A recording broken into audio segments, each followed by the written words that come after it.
কয়েকদিন হলো খালি মাছ মাংসই খাওয়া হচ্ছে, আর মাছ মাংস খেতে ইচ্ছা করছে না। মাছ মাংসের এই একঘেয়েমি স্বাদ থেকে বেরোতে আজকে একটু নিরামিষ খেতে ইচ্ছা করছে।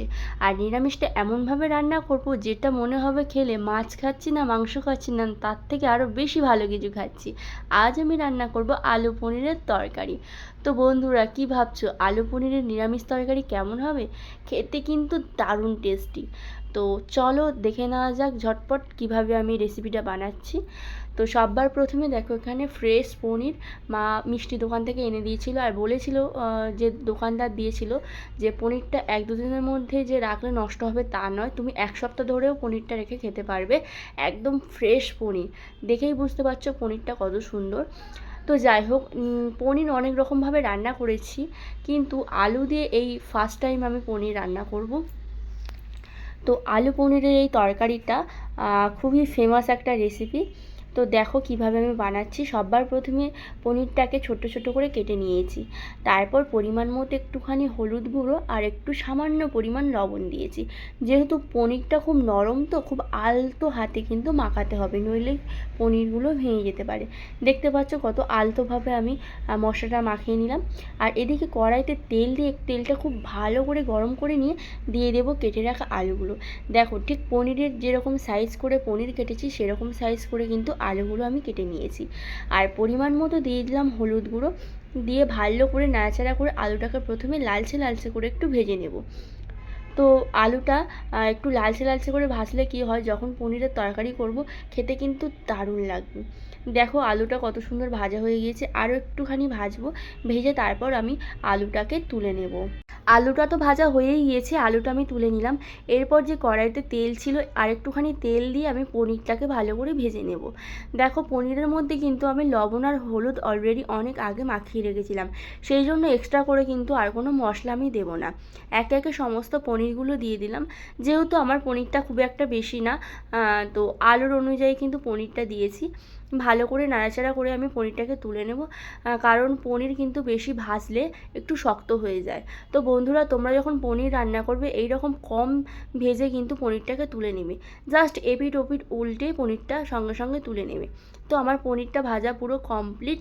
একদম কম সময়ের মধ্যে এই রেসিপিটা কিন্তু তোমরা সম্পূর্ণ করতে পারবে।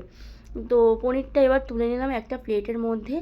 আর বাই দ্য ওয়ে, আমি প্রিয়াঙ্কা বালার ইউটিউব চ্যানেল থেকে তোমাদের সবাইকে জানাই অনেক অনেক স্বাগত ও ভালোবাসা।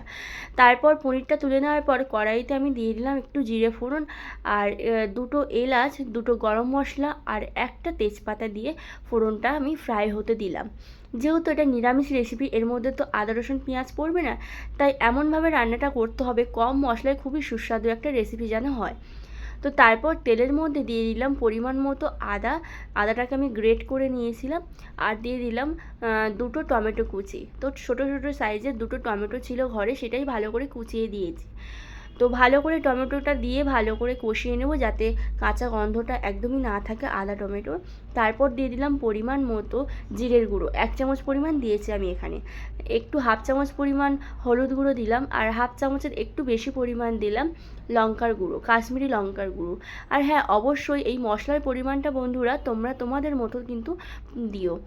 তো মশলাটাকে ভালো করে কষিয়ে নেওয়ার পর আমি দিয়ে দিলাম এখানে ভেজে রাখা আলুটা দিয়ে আবারও হালকা আঁচে কিন্তু আমি নাড়াচাড়া করে নেব। নিরামিষ দিনে তোমরা হয়তো ভাবছো বন্ধুরা যে কি রান্না করব, তো একদমই সেই সব ভাবনা চিন্তা সব ছেড়ে দাও।